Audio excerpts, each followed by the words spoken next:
Evangelho de Mateus, capítulo 18. Diz assim o texto: naquele momento, os discípulos chegaram a Jesus e perguntaram: quem é o maior no reino dos céus? Chamando uma criança, colocou-o no meio deles e disse: eu lhes asseguro que a não ser que vocês se convertam e se tornem como crianças, jamais entrarão no reino dos céus. Portanto, quem se faz humilde como esta criança, este é o maior no reino dos céus. Oremos uma vez mais. Senhor, dá-nos agora a atenção, o coração e a prontidão para ouvir sua palavra. Sê com as nossas crianças, Senhor, que estão lá se preparando para aqui se apresentar, para celebrar tudo aquilo que elas têm aprendido, e nós te louvamos pela vida delas, Senhor, e pedimos, abençoe-as também com impressões que ficarão para sempre nos corações dos nossos pequeninos. Impressões de crianças que crescem na tua casa. Nós te agradecemos por isso e pedimos, fale conosco ainda mais. Em nome de Jesus. Amém e amém. Podemos assentar, meus irmãos. Continuando a nossa estação, a nossa celebração de advento, que significa a chegada de Jesus à terra. Este advento, como disse a semana passada, na introdução à estação, que se resume em um exercício de espiritualidade que valoriza o amor de Deus, celebrando o envio do seu filho, pois ele primeiro precisou chegar para depois executar a sua missão. Eu encorajei aos irmãos, sei que alguns já estão fazendo, e minha oração é que todos possam, nesta estação, celebrar em suas casas com as músicas natalinas, leiam as narrativas dos evangelhos. Eu postei, caso você não tenha visto, todos os textos que eu utilizei a semana passada, eu postei para que você possa também ler. Celebre no seu PG essas narrativas, venha refletir aqui nas quartas-feiras, no advento, no oásis de advento, onde nós estamos lendo as profecias messiânicas. Enfim, o encorajamento é para que você celebre, para que a agenda, para que a correria tome e sequestre essa estação, e você só vai se lembrar dela quando chegar no Natal, devido a tantos compromissos que geralmente temos. Celebre em sua casa. O trecho que nós lemos se faz muito relevante nesta manhã, pois além de estarmos no advento, além de celebrarmos o nascimento de Jesus, como acabamos de orar, nossas crianças estarão aqui para nos relembrar um pouco sobre o que elas são, o que elas fazem, o que elas representam na nossa vida. Esse trecho fala inicialmente sobre uma pergunta, e é uma pergunta recorrente nos evangelhos. E a pergunta é: quem é o maior no reino dos céus? Os evangelistas vão mostrar algumas ocasiões, no mínimo você vai encontrar 4 ocasiões onde eles vão fazer essa pergunta. Perguntam para Jesus. E o que vem nessa hora é por quê? E agora eu incluo a igreja.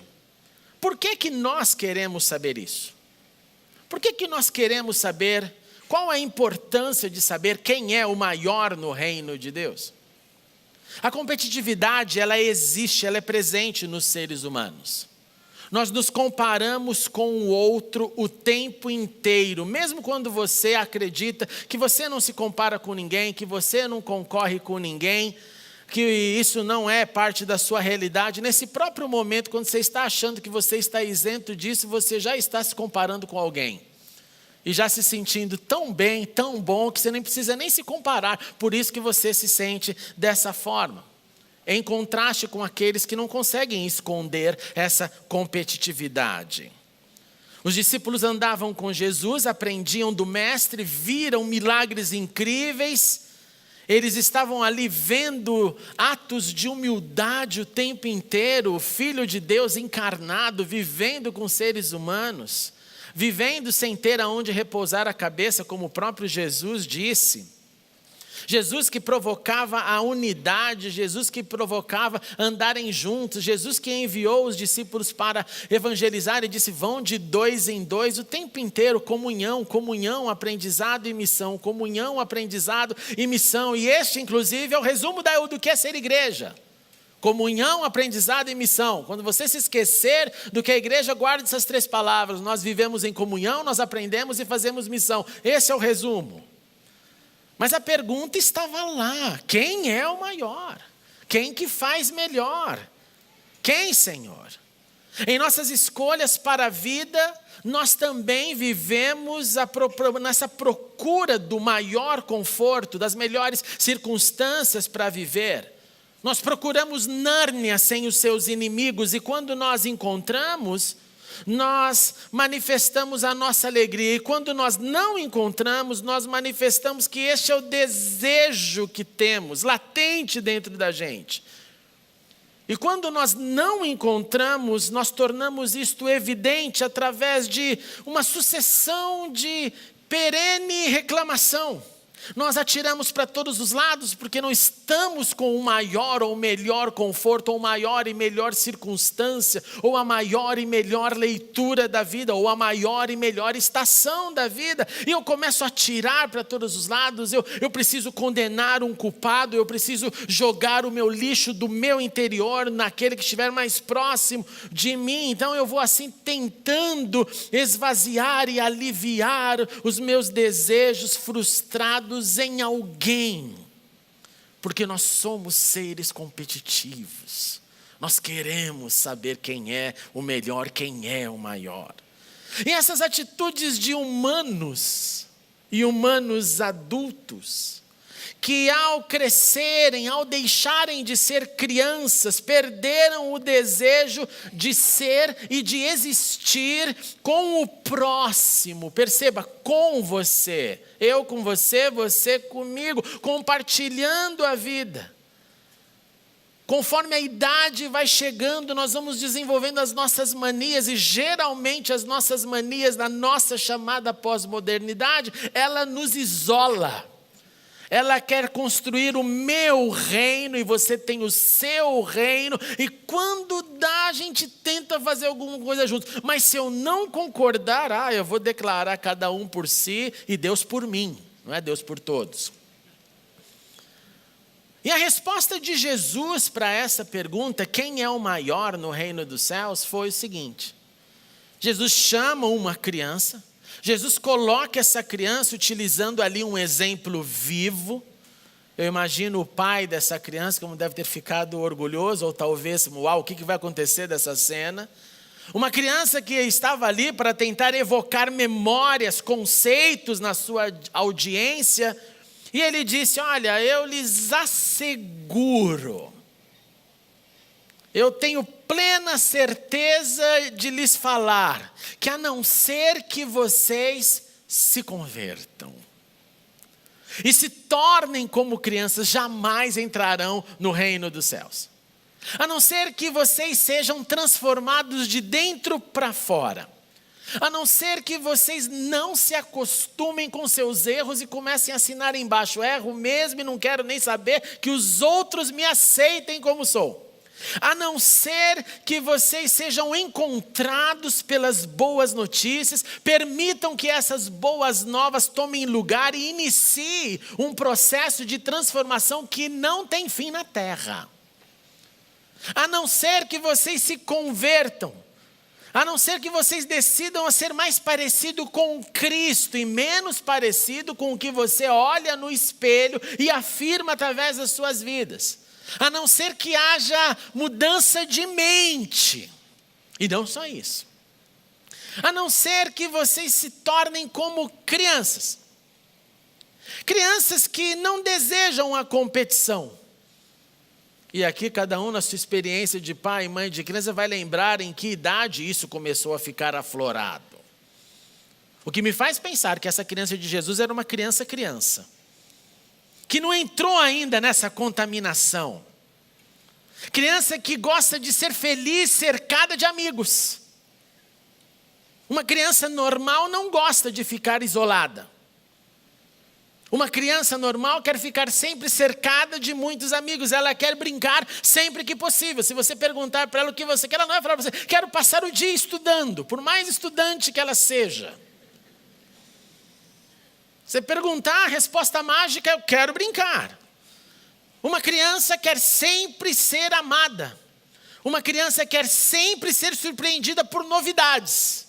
Primeira pergunta, tem novidades hoje ou é o mesmo dia? Ou é o que nós vamos fazer no fim de semana? O que nós vamos fazer nas férias? O que vai ser na ceia de Natal? O que vai ser? Papai vai ter amigo secreto? O tempo inteiro, novidades, novidades, novidades. Se não nos convertermos, se não embarcarmos nesse processo transformador, se não nos tornarmos como crianças, a palavra de Jesus é muito dura. É jamais, jamais, não há chances de entrar no reino de Deus. Você pode ter outras qualidades, mas para Jesus não dá chances. Ou é conversão, que é um processo de transformação de dentro para fora, para a vida inteira. Ou eu volto nas características de criança, e não de alguém que agora está se tornando um ser rabugento porque acha que sabe tudo. Não entraremos no reino de Deus. Ser como criança que não deseja a competição, nos faz lembrar da beleza e da importância de cada órgão do corpo de Cristo.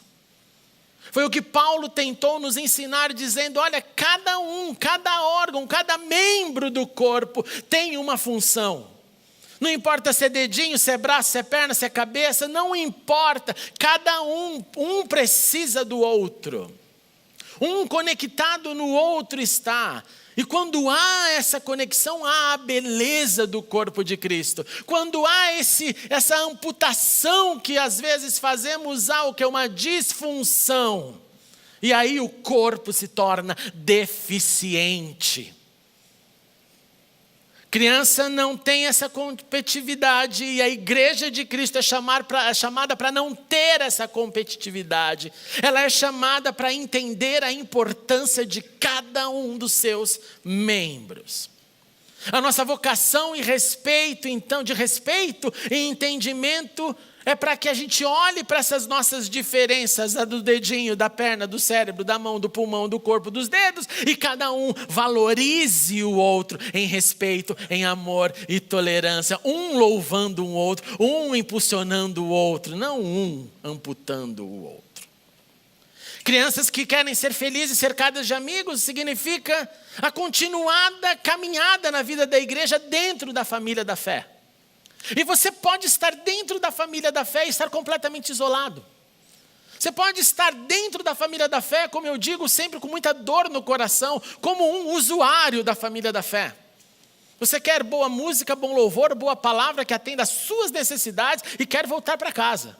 E se um dia não for assim, você vai reclamar. Porque o seu senso de competição não foi para mim, essa igreja não está mais legal, então eu tenho que achar outra que fique mais legal. Nós não somos chamados para sermos usuários da fé, nós somos chamados para andar em bando, para andar em comunidade. E um bando e uma comunidade que não tenha limites de pessoas, que não diga, não, só esse aqui pode ser o meu círculo pequeno de relacionamentos. Não, todos nós temos sim, mas ele nunca é fechado para novas experiências de amor, porque nós somos chamados para andar em bando. A má notícia é para quem é isolado, no céu vai ter bastante gente. Inclusive aqueles que você não gosta. Eu fico imaginando se Deus colocar aqueles que não nos gostam para nos dar a chave da casa celestial, a hora que você chegar lá, né? Ia ser interessante, né, essa cena, né? Então comece aqui na terra, comece esse processo aqui, cresça, não fique no isolamento, não fica no entra e sai da igreja, eu entro e tchau, deixa eu ir embora logo. É com amor que eu lhe falo, é com amor que eu lhe falo. Crianças que amam brincar acima de tudo. Ela prioriza, ela acha tempo para o que faz bem para a alma dela. O que me faz pensar também que eu tenho que achar tempo para aquilo que faz bem para a minha alma. E você sabe que isso não é fácil. Achar tempo para aquilo que faz bem para a nossa alma é terrível. Nós corremos o dia inteiro e ficamos ali. Quando eu vou fazer algo que eu goste, que me faça bem, às vezes o fazer bem é não fazer nada daquilo que eu faço cotidianamente.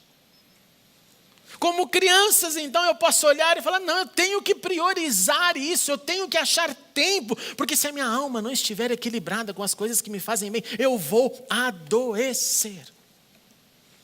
Eu vou adoecer. E muitas das doenças que enfrentamos no nosso psicológico, na nossa vida, é porque não fazemos nada que gostamos e não queremos desenvolver gosto para coisas novas. Ficamos viciados em comportamentos e eles vão nos sugando. Como criança, faça o que faz bem para a sua alma. Crianças que precisam ser amadas, assim como nós precisamos deste porto seguro, deste aconchego, desse cuidado, desse lugar onde eu encontro o teu amor. Nesse lugar onde você encontra o meu amor. E no encontro do meu amor por você e do seu por mim, nós construímos um porto seguro para viver. E este é o ambiente que deve ser sempre o nosso ambiente de fé nas nossas casas, na nossa vida, inclusive com aqueles que temos e que vemos como próprios inimigos. Nós temos que construir portos seguros de amor. É difícil? É muito difícil, mas não há outro caminho. Deus nos mandou amá-lo acima de tudo. Deus nos mandou amar o nosso próximo como nós amamos a nós mesmos. Então, como uma criança precisa ser amada, eu preciso ser amado e você também. E esse é um exercício mútuo. E não só seu, e não só meu. Crianças que desejam ser surpreendidas por novidades, assim como nós somos chamados para viver a novidade de vida. A vida com surpresas que Deus nos dá. A vida com desafios que Deus nos coloca. A vida com experiências que Deus nos faz viver. E quando a gente vive, a gente cresce, a gente sofre, a gente chora, a gente dá risada. Mas no final a gente fala, eu estou melhor agora do que eu era anteriormente.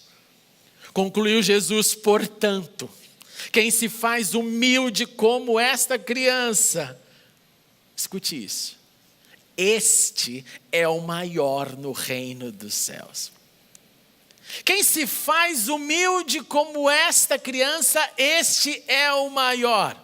Eu tenho a impressão que Jesus estava dizendo também nesse momento, não a respeito do exemplo a ser seguido em você e em mim, mas ele estava se referindo também a ele.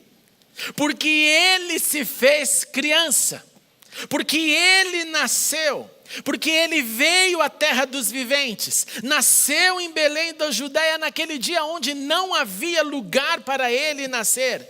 Este certamente é o maior do reino de Deus e sem competição. Porque ele, sendo primogênito entre muitos irmãos, ele olha para todos nós e nos convida a todos a compartilhar esse reino que é dele. Mas ele divide, ele inclui, ele convoca. E ele diz, venha, tem lugar para todo mundo. Sem competição alguma, todos, um reino de crianças no interior, na pureza, na ingenuidade, nas atitudes e na simplicidade da vida. Ele nos chama para olhar para a manjedoura neste advento, para resgatarmos a leveza pueril. Você já pensou quantas vezes nós fazemos os problemas ficarem tão maiores e é por nossa culpa? E se nós ali voltarmos com a mente de criança? Você já reparou como criança resolve o problema fácil? Nós vivemos uma situação um dia que eu fui defender a Camila, passou 10 segundos, ela já tinha perdoado e queria brincar com a criança que tinha agredido ela. Eu falei, não, você não vai brincar mais não, some daqui, essa criança é do mal. Pastor, hein? Cara terrível. Cara terrível. Não, você não brinca mais que você é infeliz, não. Papai, mas ela pediu desculpa. Não. Papai, deixa a gente terminar de comer. Não, engole a seco, vai comer em casa. Tira a comida, acabou tudo. A agressão é insustentável, não pode o discurso. Foi lá em cima. Mas eu parei, eu falei, que pai maldito que eu sou. Falei, me ajude, Senhor, me ajude. Porque ela estava pronta, já tinha perdoado, resolveu, acabou e ia continuar. Mas a minha experiência, sabe, muito experiente, um cara assim. Resgatemos a mente de criança. Essa manhã, renove o seu ânimo dentro do processo de conversão. É meu primeiro encorajamento. Renove a sua transformação de glória em glória. Não se acostume com o mal que você é. Não se acostume com aquilo que você ainda não conseguiu. Não acostume-se com isso. Fale: Senhor, me transforme, mesmo que doa. Senhor, me transforme. Senhor, me ajude, porque Ele quer tirar o melhor de você, o melhor de mim. E se eu travar, vai ficar um braço de ferro, e eu te garanto que a gente perde. Encare as mudanças que o Espírito deseja realizar em você com leveza de novo. Fale: Senhor, eu não vou ficar aqui travando, não vou ficar aqui dizendo não, porque isso, porque aquilo, porque já tentou, porque não deu certo. Joga tudo isso no lixo.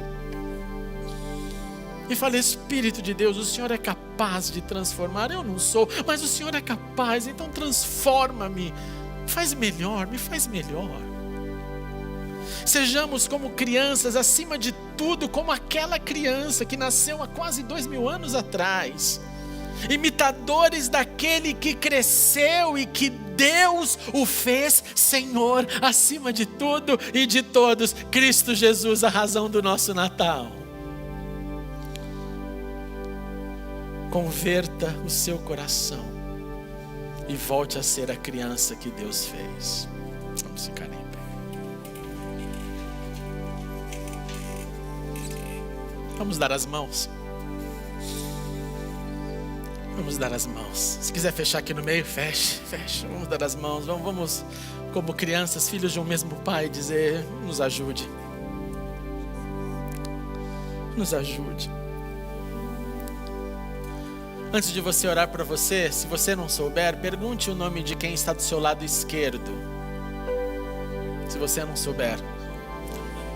Se você não souber, aproveite para se apresentar. Quem não tem ninguém do lado esquerdo, é claro que é o direito, né, irmãos? Mas você vai nesse momento orar por ele ou por ela, não por você. Sai da equação agora. Fale: Senhor, eu vou orar por essa vida aqui do meu lado, essa aqui. Senhor, faz ela se converter ainda mais. Senhor, faz ela ser como criança. Vamos fazer isso primeiro orando pelos outros, não por nós mesmos. Vamos orar: Senhor, ajude-nos.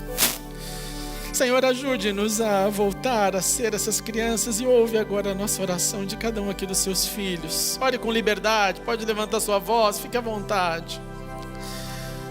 Ajude-nos, Senhor. Ajude-nos, Deus, a sermos estes filhos, essas crianças tuas, que adicionam valores e não divisão, que adicionam bênçãos e não separação, que nos faça o teu Espírito crescer